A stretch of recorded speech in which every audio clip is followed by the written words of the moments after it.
Hello, class. I hope you're having a good day.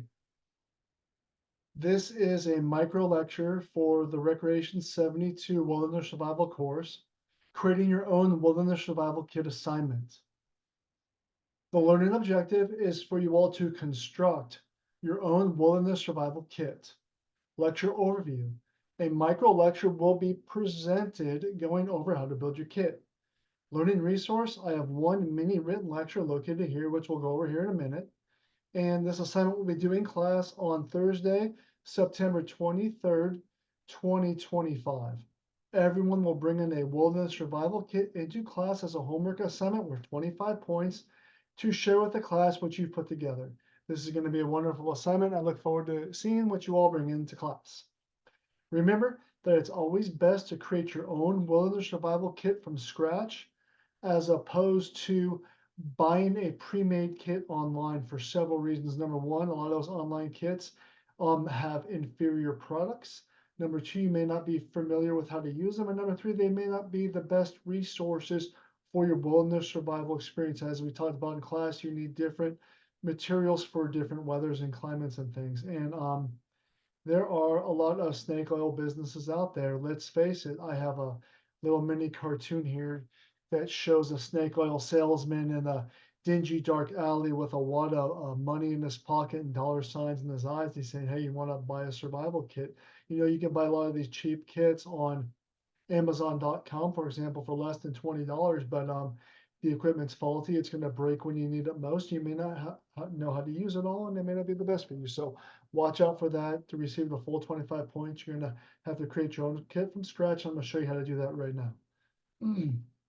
Okay, let's take a look at this document here.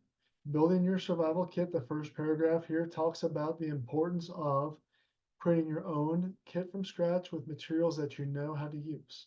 All right. Must have are the 5 C's of survivability. We've gone over this in class, and I want to go over a few of them here. You want to have the proper clothing as the first C to regulate your core body temperature. It's going to be different versus hot and cold environments, as we've talked about.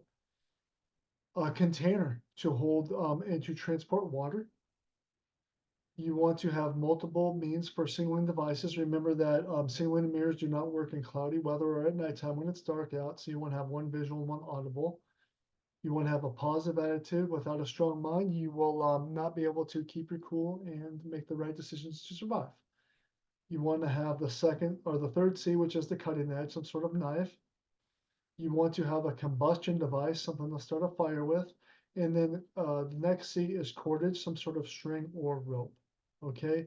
And then, of course, a willingness and know how to use these items in a survival setting. So if you have those 5 C's, and they're your own materials and you put together your own kit, you will receive the full 25 points for this assignment.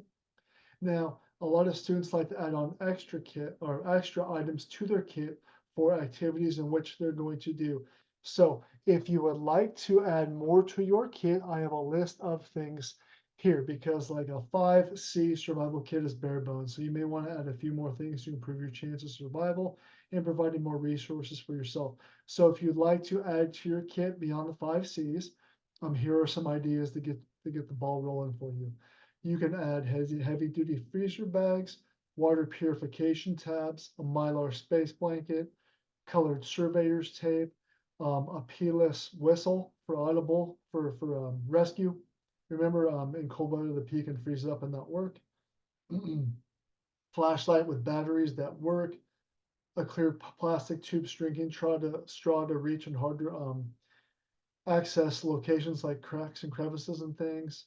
In cold weather, you want to bring wool socks and a stocking cap. In hot weather, you want to bring a cotton bandana.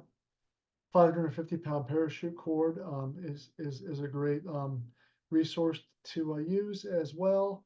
And caffeine pills to keep you awake, and a topographic map and compass of the area in which you're going to travel, and a couple granola or candy bars. No other items can be added or subtracted to this kit based on your unique needs. All right, like we talked about, and make sure you have a waterproof container to hold your items so they don't get wet, especially in rainy or snowy weather.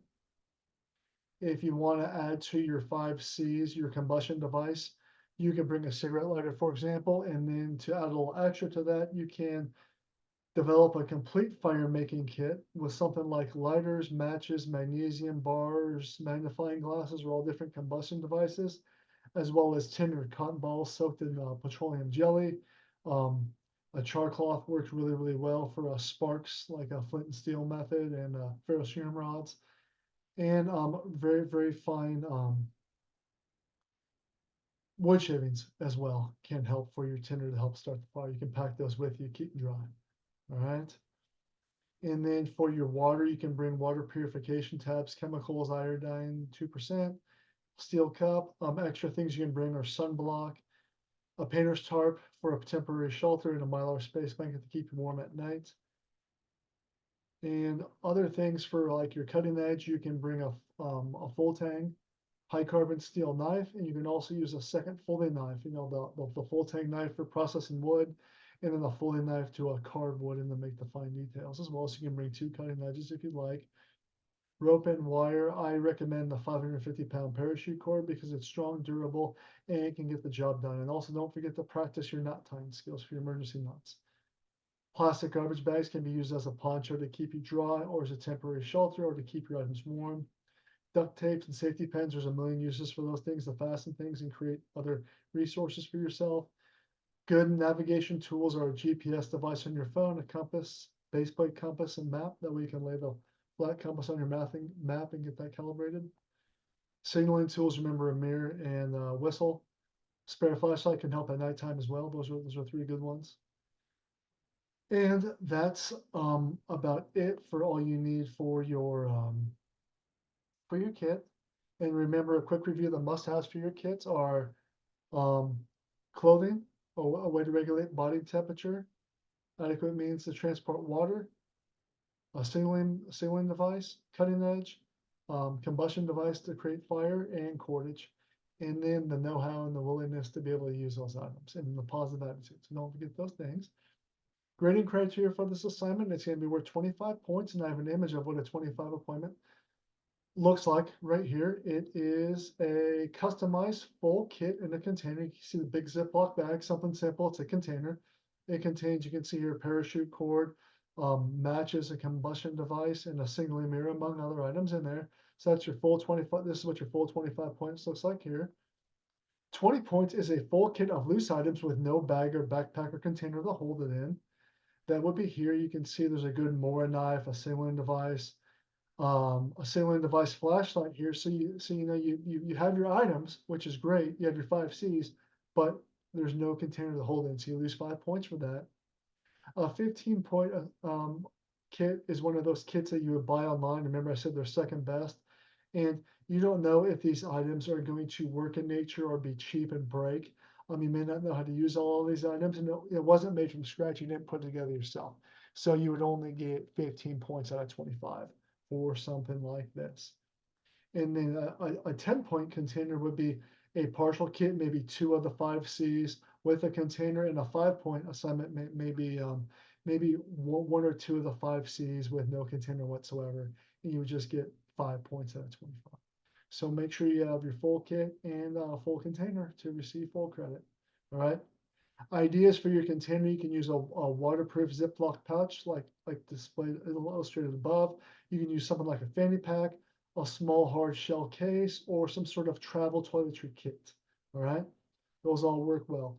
And then the most important thing is you want to know how to use your kit. So we talked about bushcraft mathematics earlier in the semester. I mentioned the algebraic expression of y equals f of x. A quick review: x is your input, f is the variation of your input, which is variable, which is your individual skill level on how to perform a given wilderness survival task.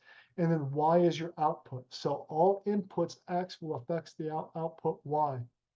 The f, the variation or the skill of the individual bushcraft practitioner, will affect the y, the output.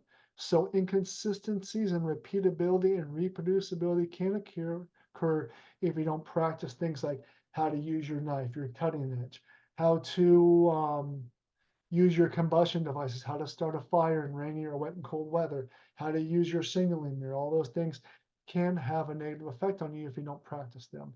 So achieve consistency by practicing using items in your survival kit. Make sure you tie those knots for your quarters, know how to use your sewing devices and how to start a fire, okay? All skills are perishable and keep practicing by way of spaced repetition over time to be at your best. So that's all for the assignment, guys. I look forward to seeing what kits you guys put together and do a good job, work hard, and have fun. One more thing I want to mention is that students in the past will put this assignment off till the night before. And then they'll say things like, oh, I didn't have time to put a kit together, so I couldn't do the assignment. And then they get a goose egg 0 for not doing any work. And so I created what I call a packing drill. What you're going to do is grab a pack of your choice and set a timer for yourself for 5 minutes or less. Walk around your house and grab items that are in the 5 C's of survivability. Think outside the box to meet this rule. So for a C, a cutting device, for example, you may look for a knife in the kitchen or something in your garage, like box cutter, something like that. Or for a combustion device, you may use a cigarette lighter or some paper matches you have handy, okay? But go through the 5 minutes, get your 5 C's, put them together. And then if you find some of your items are lackluster or not good, you can set another 5 minutes and try to improve upon those items. So if I found like a book of paper matches, for example, that's the worst, one of the worst combustion devices. So you may want to look a little harder and find, say, like a cigarette lighter or something like that, or you can go to the store and buy a ferrocerium rod or something along those lines. Okay. And then once you get your 5 C's dialed in and you feel like your pack is not enough for the activities in which you want to do, you can add to the 10 C's that we've already talked about in class, and you can include all of those 10 things and really beef up your pack if you would like. That's optional. That will go be above and beyond the requirements of the assignment, but you can do that as well. Be mindful of keeping your pack under 10 pounds in weight for transport purposes. And also, you want to tailor your pack to your unique needs, where you're going, what the terrain is like, what the weather is going to be like, those sorts of things as well. So everybody's pack should be everybody's pack should have the 5 C's, but everyone's pack should be a little bit different based on what they put into their packs and how they're going to use them and what sorts of activities they're going to do. So work hard, have fun, and I can't wait to see it, guys. Have a great time. All right, bye.